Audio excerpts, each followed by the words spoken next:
This will be fun. Alright, hold on. I hate when I put on stupid shit like this just for the show. Okay, you guys, we're back. Sorry, I don't even know why I started with you guys. What's going on, beautiful people? We back up in here. Back up in... Oops, wrong button. It's another beautiful day in the neighborhood. Something neighborhood. Today's going to be a good one because it's Friday. And some of us got jobs. Some of us don't got jobs. I don't know what's going on. It's Friday, but it don't feel like Friday. It feels like a damn Sunday. Let's get into today's show. It's Bath and Body Day. I don't know if you know what that means or if whatever part of the world you're in, but where we're from, Bath and Body Works does the candles for dirt cheap. So if you're out and about, go hit Bath and Body Works. That's my one daily tip for today. Let's get into today's show so I can get into my little sketch that I want to do and I don't look crazy for the entire thing. Remember, if you're watching on YouTube and we're live, you're a part of the studio audience. If you're listening, we're not live. It's pre-recorded. But if you're here with us now, thank you for being here. Thanks for being back. Hit the like button so other people can come check us out. Subscribe so that you know when we're live. Monday, Wednesday, Friday, 4 o'clock. If I'm not here, I'll let you know. But most of the time, we in here. And we thank you for being here as always. It's been a week of growth, and success is one of my biggest fears. It always has been, and here I go, wishing myself the best. That's where we're going. And let's start today's episode. I want to have some fun because I was going to name it Unemployment Child Support, but I don't like that. That's just bad juju. That's probably the scariest shit in the world for me.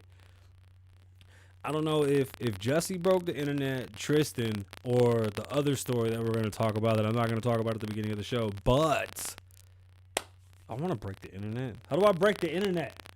Susan. Yo, and if you haven't heard the Post Malone and Weeknd song, bro, did I write this song?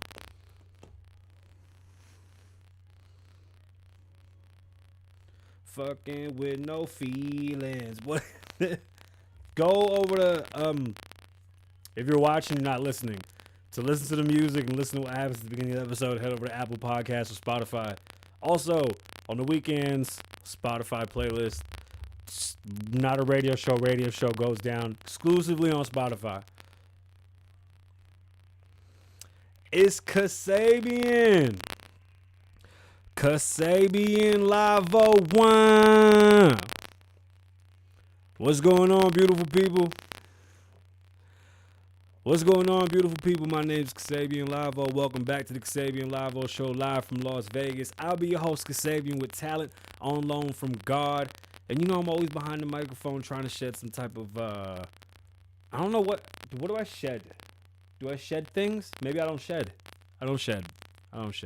Okay, on today's episode, we got a couple things to talk about. Let's have some fun. I was going to talk about the block, and I'm not talking about where I was serving. I'm talking about the block, which is what Jack Dorsey, Jay-Z, and the other great minds have come together to put in front of us, and we'll talk about it on Monday because I'm excited about that. That's for creators, for musicians, for whatever you are. If you're online doing what we do, this is exciting. It's Bath and Body Day, so if you live in the States or wherever you are, I'm not sure, check your local newspapers or Facebook for Bath and Body's Candle Day.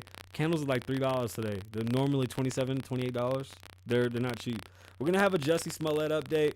Tristan Thompson is let's talk about it. This is interesting and it's very nuanced. I was going to talk about Tucker Carlson and Hunter Biden. Apparently, they used to be buddies or some shit, and Tucker was trying to get something out of him. That happens often. It's a small little world, and these Washington might be just as tight or tighter than Hollywood in that small circle. You know what I'm saying? Like, if that, I don't know if that makes sense, but to find out that Tucker and Hunter were chit-chatting and shit, and he was trying to use him to get his son into college, I'm not mad at that. I'm sure, 99% of these people all hate each other and they smile in each other's face. Last night, Verzuz went down. We'll talk about that. The Michigan shooter's parents are on the lam. They are wanted, and they have dipped. We'll get into that. Joel Osteen happened to have plumbing issues, which led to a discovery of an undisclosed amount of money in envelopes, which fell out of the wall. I think that's a fucking super interesting story, and that's why I'm wearing a mask. I think this is a great story. Now, I don't understand if the Joel Osteen thing was, I don't know, if it was meant to like just break the monotony up, because this shit sounds like it's out of a movie. It really does. It sounds like it's out of a movie, and I think it would be one hell of a Netflix doc. I'm just working for Netflix at this point. If Netflix wants all this or Zeus, hey, cough up the check. Hold on. This isn't good. Thought so. Hold on, y'all. Hold on.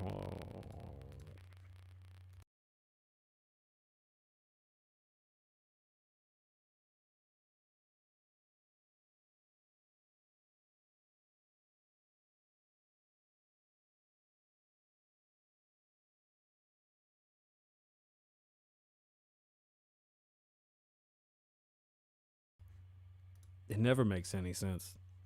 It never makes any sense. It never makes any sense. It really doesn't.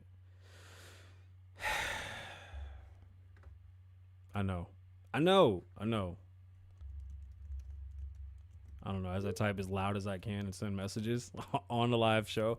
All right, y'all, let's get into today's show. So, Bath and Body Works, if you are a fan, if you like your house smelling good, your car, if you like lotions, they do Victoria's Secret as well, but I don't think Victoria's Secret has a sale like this. Bath and Body Works has their candles on sale. Head over there, go get you some candles, make your house smell beautiful for the holidays, and it's probably the last nice thing you'll be able to do for yourself because everything is missing. There's no stock for shit. Wonderful. We are back. Apologize about the audio issues. Unfortunately, it's live, so when it happens, we literally have to adjust as it happens. It bums me out every time. So the Jussie Smollett case, if you've been paying attention to it, we kind of broke it last week. It's been a shit show. Like, what a fucking clown. I have really nothing bad or good to say. I'm just completely blown away by the antics. They blamed the judge for lunging at one of his attorneys, and they asked to dismiss the whole case because the judge lunged at one of the attorneys. It never happened. Jussie also said that the two brothers, one of them was gay and his lover. Come to find out, the dude said he's not gay, and he said, we never even dated. We just did this as an exchange. Like, they've testified and they laid it all out there. Look, he paid us X amount of money. We got the stuff. We got the bleach. We got the rope. We set it all up. We met up with him. We did it. I mean, this divided the entire country. Do you understand what I'm saying? Like, this created more hate in a time where we were divided, and this guy thought that it'd be funny to do this shit because he thought it would better his career. No, I hope he never goes back into fucking Hollywood, and I hope he never gets seen again because this is disgusting. You are racist, sir, and you have used your sexuality as a cape to get away with whatever. Remember what he said? He got on stage and said, "I'm the gay Tupac." Y'all remember that? He's the gay Tupac. What are you talking about? Tupac never faked it. Tupac shot it out with some police. Like, he got into it with undercover cops, was off-duty cops. He shot at them and they shot at him. Like, they had a whole shootout. You're not the gay Tupac. You're just the you. You're just a you. Whatever the fuck you are, you're you. A clown at that. So, if you haven't watched the Jussie Smollett case, it's not really much that you're missing. It's all bullshit. Like, this whole thing was made up, and this dude's a complete psychopath, and I think he needs to be, like, really checked. He really needs to be checked. So, Hunter Biden has had his computer doxxed. If you don't know what happened with Hunter Biden, we lightly talked on it, but I didn't want to bring it up because it's pointless information. He's a crackhead. He pawned a laptop. How many crackheads pawn laptops? Happens all the time. But when you're the vice president's son, now president of the United States son, it's a little more risky to be donating your shit when you're a crackhead, right? So Hunter did the whole laptop thing, and he's been doing business overseas. Listen, you just can't fight some things. Tucker Carlson is one of the conservative news heads over there at Fox. Very, very prominent newscaster or entertainer, infotainer. I'm not really sure what they call those guys that do the late night shows, similar to what we do here. And he basically has a back and forth message thread with Hunter Biden in which he was trying to get him to write a recommendation letter for his son in college. These people are fake. This happens all the time. This isn't something that's going to necessarily break the fucking internet, but to see that they're going to use it to spin it and make Tucker seem as if he's some type of, I don't know, simpleton because he's trying to get, like, Tucker's been going crazy hard at Hunter, as a lot of people have, because Twitter, Facebook, and everybody covered for him and didn't allow that to come out. If that Hunter laptop would have came out and everybody would have pressed it like they pressed everything else, the election might have came out differently. But either way, that's neither here nor there. This situation is funny because, I mean, it's just fake right in front of your face. It's really fake right in front of your face. What else is going on? We're going to have some fun with the Hawaii story because Las Vegas is the 9th island, if you didn't know. If you didn't know. The Michigan shooter. I have not spoken about this because I've been trying to keep everything as on the up and up as we possibly can. But this kid thought he was some type of gangster. He went over there and caused all types of hell, and it was very, very unfortunate. Lives were lost. This is never something we want to speak about. I have children. This scares the shit out of me. I do not like these stories. I went to a school that was, well, basically we were surrounded by gangs. Like, I could have my homeboy George call up here one of these days so y'all can hear the stories. Like, we got shot at. The police locked down our school because they tried to kill one of the kids at the school because that kid was a gangster. You see, when you a gangster, your age don't matter. This kid did some shit. His sister did something that had him involved. They literally shot him. Just like our school got hit with like 57 bullets or some shit in one day. They had to bring out helicopters and fucking SWAT team to get these guys out of there. But they were shooting at a middle school with AK-47s, MAC-10s, all types of fucking semi-automatic weapons. Like, school shootings, that doesn't scare me because for some reason when it's gang related, I feel like it's more controlled. And I know this is weird to say, but I'm just trying to get the fuck away from what happened. That kid went in there on a mission. If you watch the videos, it's pretty disturbing. He pretended to be a sheriff. The kids acted very quickly to protect themselves. Thank God. You know, kids are more aware of what's going on. Thank God. I'm just glad that the kids were you know, forward thinking. They started moving shit around and they were trying to protect themselves as opposed to just hiding. Good for them. Now, the mother sent a text to the kid after it happened and she said, LOL, we just got to make sure you don't get caught next time. Now, this is the first in the history of any school shooting or incident of this matter. The parents are being held liable for this. They're being charged. That wasn't funny. And guess what? They're on the lam. The police said they will find them, but as of right now, they are on the lam. I think it was like 2 hours ago. They said that they were looking for them and they dipped. They're not going to get caught. They're not here for it. They're out. The kid's in jail. Luckily, you know, he's there. It blows me away when they just like hold him in jail. They don't beat the shit out of him on the way to the cop car. Like, that's the one time where I go, hey man, just a little bit of elbows in the mouth. Maybe trip him, let him land on his face, let him bite his lip. Put him in his place. Shake him up a little bit. Make sure he knows that when he goes in the jail, it's going to be rough, homie. They never do that. They always treat, and this goes back to a lot of shit. They always treat them little white boys real nice after they shoot some shit up. The one that did the shit in North Carolina, I mean, is a long, long list. But as far as this case is concerned right now, the parents are on the lam. We're trying to find out where they are. If you have any information, snitch. Go for it. Hit up Star on the Star Report. He's got a whole snitch network. Star got you. Kasabian don't condone that shit. But go ahead, y'all. If y'all see them, you better catch them motherfuckers because they trying to dip out of 8 Mile. Okay, so let's get into today's show and the funness of it. Tristan Thompson is having a baby with his ex trainer, fitness trainer. Some people are upset because he's supposedly in a relationship with Khloe Kardashian. If you don't know who Tristan Thompson is, he plays basketball for a basketball team. He's a professional, so he's good, I think. I don't know. I don't do sports. I'm sorry, y'all. Tristan, you were hanging out with one of my dudes that's going to be my man. Well, I haven't talked to Corey in a minute, but he was hanging out with one of my dudes. Cool guy, from what I hear. Tristan got this lady pregnant and basically didn't want anything to do with this baby. That's where the conversation starts for me, because my body, my choice, right? And then, well, what happens to, like,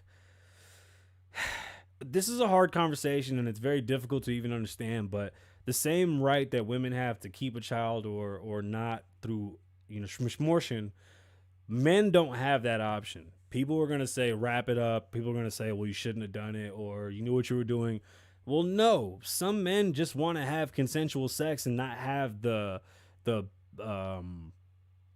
I guess the burden, they would call it, not me. I'm just saying, I'm speaking for men in that situation that would like to have casual, consensual sex and not have the fear of having to take care of a child if that happens during the course of fucking. Like, I just, why don't men have that option? I don't know. I don't understand exactly how or how not. My comparison is like when women get in vitro, there's no child support when there's in vitro. Like when you want a child that way, nobody says anything. But when it happens this way, it seems to always be this big, blown out of proportion thing. But if both people weren't in, if the discussion is had, listen, I don't want to have a baby and you don't want to have a baby, then that's it. And then we just want to have unprotected sex, knowing that that can happen, because even on the shot, on the pill with the condom, you can still have a baby. This is difficult. What are men's rights? We talk about men's everything that we're now maybe more accustomed to or getting more comfortable, but like men's health, men's rights, we don't have that as many rights as women want and have. Well, for men, it just seems like we run the world. In reality, it's not the case. Like, it's hard for men to ever, like, I don't give a shit. I'm very, very high leveled as far as I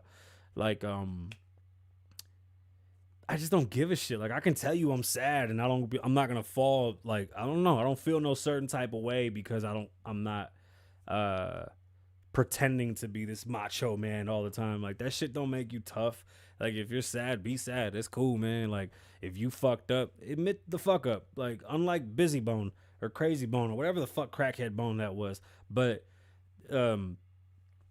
dudes don't have wiggle room for, like, I'm not okay. This seems like a dude that doesn't know what the fuck he wants to do with his life because he can't keep his dick in his pants. But he offered money and said he wanted to get away from this lady and didn't want to have anything to do with the baby. What do we do with something like that? And like I was talking to my wife about this, and I was like, you gotta keep the feelings out of it because I don't care what happened with him and Khloe. That's not my business. I don't know what they got going. We just saw Danny Lay and the baby. Literally on live, the baby called Danny Lay his side bitch and said she ain't nothing more than the side bitch as he held his baby. And then the next day they were wearing matching outfits. Mind your business. But where do men's rights start and where do men's rights end? Can a man say he doesn't want to have a baby if he gets you pregnant? Is that his choice? Can he walk away from that? It's not his responsibility if he doesn't want it to be. Because a woman today can go get pregnant by herself. How does that pan out? Where does that begin? Where does that conversation begin? It's a very difficult conversation to have. But there was text messages that are exposing what happened between them a little more. The woman is using these text messages in court because she's suing him for child support and pregnancy costs, which happens in these situations. Now, he has offered her a lump sum. This is a supposed text message. This is all alleged. This comes from OK Magazine, and it's exclusive to them. It's text message. It's not handwriting. There's no picture. We don't even know if it was him. But let's read what the text said. And All I'm gonna say is this: if they've already had the discussion, I think that this should be viewed differently. Again, this comes from OK Magazine, and the text from Tristan starts off with, "You know how I feel. My feelings haven't changed at all. Won't be involved at all. By the way, if you think having this baby is gonna make you some money, why isn't it moving? Every time. That's completely wrong. You are aware that I'm retiring after this season, so in terms of support, it'll be whatever is required monthly for someone who's unemployed. It's Texas, so it'll only be a couple $100. So you better off taking this $75K I'm offering, because you won't." This guy is fucking great. Oh, wow. So you better taking this $75K I'm offering, because you won't get nothing near that with having a kid with a father who's unemployed. Hey, Tristan, I don't know if anybody's told you this, but even if you unemployed, you go to jail for not paying child support. It's one of those unfortunate things about having a baby. I've seen a lot of my dudes go to jail behind child support. It's probably the boogeyman in my house. My son is, I share custody, and my son is getting closer and closer to that age where that's not a thing. In my relationship with my son's mother will be, very light at best. Like, we don't have a relationship. We just speak because of our son. And when he's 18, bro, I'll talk to him. I don't got nothing to say to you anymore. When he's 18, he's a little man. And that's by law.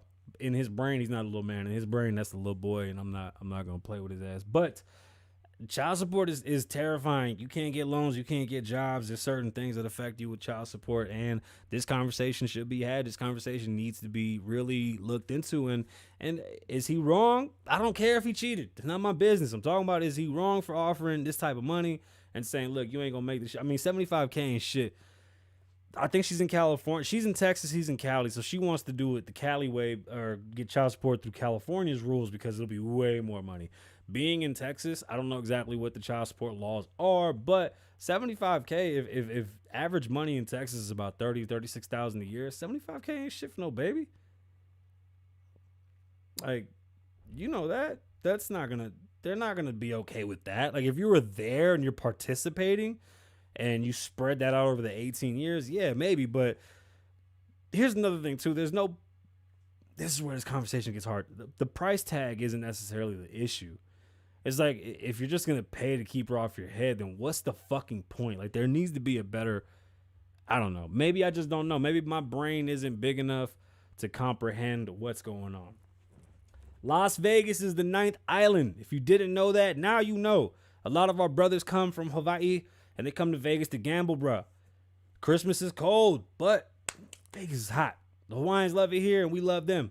As a Puerto Rican, Puerto Ricans and Hawaiians have a very, very intertwined relationship due to our beginnings in America. In Puerto Rico, we have a bunch of canned food. In Hawaii, they have a bunch of canned food. So we started eating similar food: spam, corned beef, and our recipes look the same. On top of our recipes looking the same, we eat other foods similar. As far as pernil, which is pork shoulder, we make amazing perniles, and somehow they ended up in Hawaii. I was blown away when I met my wife has a good friend, Lonnie, and she goes, yo, you make pernil? And I'm like, yeah, I make pernil. She's like, oh shit, you make pateles? I'm like, yeah, we make pateles. Like, it is crazy to have a conversation with a Uso about Puerto Rican food that I guess is not really Puerto Rican. And the coqui, which is the frog from Puerto Rico. It's indigenous to Puerto Rico, and it whistles. It goes.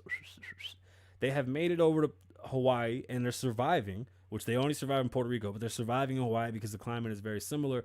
And the reason that they've gotten there is because of our exporting and just us trading bananas and sugar from Puerto Rico to Hawaii, and Hawaii sending over pineapples, and shit like that. Hawaiians have a huge history with Puerto Ricans. So to me, this is like second family. My son happens to live in Hilo, and when I saw this news, I was kind of excited. I'm actually elated by this news. There's a blizzard coming to Hawaii, and it's like Christmas in 2 weeks. So from USA Today, this update came at 1:21 EST. So what, 3 o'clock here, 2 o'clock here? Wait, 1? No, it was like 11 o'clock. All right, so this is from this morning. The National Weather Service has issued a blizzard warning until Sunday morning on the Big Island of Hawaii. The warning remains in effect from 6 p.m. Friday until 6 a.m. Sunday, as up to 12 inches or more of snow is expected on the island. NWS also warned residents to stay indoors as forecasts predict wind gusts of over 100 miles an hour. Traveling could be very difficult and impossible Traveling could be very fucking mouth of mine. Traveling could be very difficult to impossible. Blowing snow will significantly reduce visibility at times, with periods of zero visibility. Aside from the blizzard warning, a Kona low is expected near the island starting on Saturday night. Hold up. Kona, we have the Kona ice trucks around here. So if you don't know what Kona is, it's like one of the islands where like the wind comes from, I think. Matter of fact, let me just stop talking. But the Kona ices are the shit. Kona storms are a type of seasonal cyclone in the Hawaiian Islands, which usually form from the winter winds coming from the westerly Kona direction. According to North Kona lows, that's it, often bring about wet and unsettling weather. However, as rare as snowfall seems in Hawaii, in certain mountainous regions, it occurs every year. So it's not that rare, but it just never makes it down, kind of like here in Nevada. Last January, snow blanketed a small part of Hawaii, Big Island, which is Hawaii's largest main island. Since the summits of Hawaii, Mauna Kea and Mauna Loa volcanoes both rise over 13,000 feet in elevation, when cold fronts and heavy winds form, snowfalls according to the Weather Channel. That's pretty dope. I don't know how many people live in Hawaii, how many people care about the damn the blizzard, but I think it's dope. I think it's super dope. It's like it's winter time, like how much. It can't get no better than that. Than in winter, you get snow, you get that winter wonder feeling. And in Hawaii, too, where it's always hot. That's super dope. Hell yeah. Joel Osteen is a very interesting character. I don't know anything about churches. I didn't go to church. I didn't grow up in a church. Don't understand half of the church doings and whys. But I understand that it's a thing. So, imagine this, because this is exactly how this went. This had to have gone this way. Boom. These two guys are sitting there. I'm assuming it was guys. Maybe it wasn't guys, right? But check this out.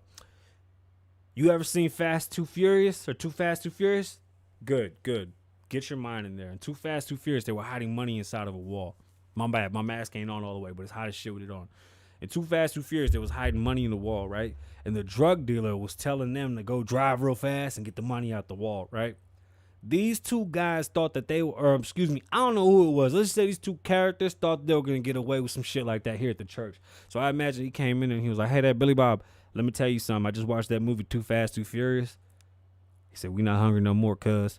I can see him now, bro. They hid over $600,000 in envelopes of money and checks. Like they took the tidings and threw it in the wall, hiding it behind the toilet. What? Like where? And this happened back in 2018 or something. This was reported. Yo, this money came up missing. We don't know where it is. We don't know who did it. Help us find it. They called a plumber to come out. They're actually doing some renovations over there at the church. And this story came out of NBC News. You know, it's pretty impressive that today, right now, people can get away with. That's over $500,000 just came up missing. Envelopes full of cash and checks were found behind a loose toilet by a plumber doing repairs at celebrity televangelist Joel Osteen's Lakewood Church in Texas, according to church officials. The plumber detailed this very bizarre discovery made on November 10th at the Houston megachurch on the morning show of the 103 The Bull, a country music radio station. This is why I think it was a hillbilly. And he's like, hey, look here, y'all. I watched Too Fast, Too Furious, and this is how we gonna do it. But anyway. The plumber comes in and he said, there was a loose toilet in the wall. We removed the tile, the caller said. We went to go and remove the toilet. When I moved some of the insulation away, about 500 envelopes fell out of the wall. I was like, oh, wow. Just fell out the wall. The plumber then contacted the maintenance supervisor and turned the envelopes here. It's not clear how much. Why isn't it moving today? How much money was in those envelopes? A representative from the church has acknowledged the discovery. Recently, while repair work was being done at the Lakewood Church, an undisclosed amount of cash and checks were found. Lakewood immediately notified the Houston Police Department, in which it is assisting them in the investigation. So the money mystery comes after a $600,000. I keep on saying excuse me. It's my new shit.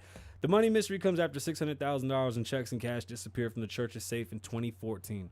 2014 kind of makes sense. It wasn't too much technology. Like tech was up there, but it wasn't like today's tech. The Houston Chronicles reported no arrests were made in the case, and the Houston Department investigation remains open. I don't know if this is closed though. They just found the money. They didn't necessarily find out who did it. So what happens next? Like, this is a movie. Somebody thought that they were gonna put the money in the wall and then come back to the church and be like, "Yo, I got 600,000 in the bathroom right now. Fuck Joel Osteen. How do we get it out? Clog the toilet. What? Clog the fucking toilet. And then what? You remember in what was the other Fast and Furious movie? You know, the one in Brazil? That's how they were gonna do it. They were gonna go in there, they were gonna swap out a toilet with a toilet, take the money out. The plumber wasn't even a plumber. The plumber was just a guy that fucking turned around and flaked on his boys. That's what it was. This is a movie. This can't be real life. Who the fuck steals $600,000 and leaves it in the bathroom? And then you just don't go back and get it? Ever? 6 years. When were you going to go get it? Like, it's more valuable then than it is now. Like, the dollar bill hasn't gone up. So you're 600, yeah, it's 600K, but you could have got away with so much more then. I don't know. I wouldn't be able to hold my breath for some shit like that. How did y'all get away with that? I have so many questions. I want to know what happened. I'm telling you, did y'all get together one day and go, you know what? Let me tell you something. If this motherfucker got one more time, tell me about Corinthians or some shit. I don't know anything about the Bible or the church. I didn't go. Jesus is hung up over my door. He's Puerto Rican, and that's all I know. Don't sweat me for it. This can't be real life. We'll see where this story goes and where all the other stories go. But that'll be it for me today, y'all. It's Friday. I tried to keep it light and not get too crazy. We didn't even talk about the Verzuz because I think everybody and their mom was just disappointed. What the okay, I don't know if the sound was different for this one. I don't understand why they put the tape down the middle. This Verzuz wasn't good. And then whatever the fuck happened where he called an attitude and threw the microphone and they all started fighting. This is the first Verzuz. It's a live stream where they had a commercial. They ran the ad for the show during the fight. And shout out to, what the fuck was her name? Gangsta Boo. Gangsta Boo was the most gangsta on that stage. Hey, he was talking shit the whole time. Fuck him, get him on his meds. He ain't take his pills. Fuck, we cool with y'all, but fuck him. Yo, Gangsta Boo was great. Did you hear what she said? No, dead ass. She was like, yo, no, we cool with them, but it's fuck him, yo. We ain't fucking with him. That motherfucker right there crazy. He ain't take his fucking meds. Gangsta Boo's the coldest motherfucker on stage last night. It was a good Verzuz, all in all. I just wasn't impressed. I don't think it was one of the best ones. And honestly, I expected a lot better from production. It just seemed weak. It seemed very weak. I love 3 6 Mafia. I have a huge affinity and history with them. Bone Thugs. I actually grew up rapping to Bone Thug. That East 99 album, that was my shit. East 1999, that's my shit. Just maybe the environment. Sometimes the Verzuz thing doesn't make sense to us on this side because we can't see all the commotion. But people were late. People were getting there. And that always causes issues with rappers. Rappers have a problem being on time. And we're prima donnas. And we feel like, we deserve a little extra. And you think that you're better than the other group. But you don't know if the promoters like the other group more than you. Like, this is new. We're still learning how Verzuz works. But this was interesting because I didn't even know they had drama in that fashion at all. Like, to think that they even had a problem was beyond me. But that was it. That was it. Verzuz was not too impressive. Yeah, and that's it. I'm gonna go play video games with my friends. My name is Kasabian. Live in the moment, don't live in the past. Be safe, stay dangerous. Lavoe loves you. Wine.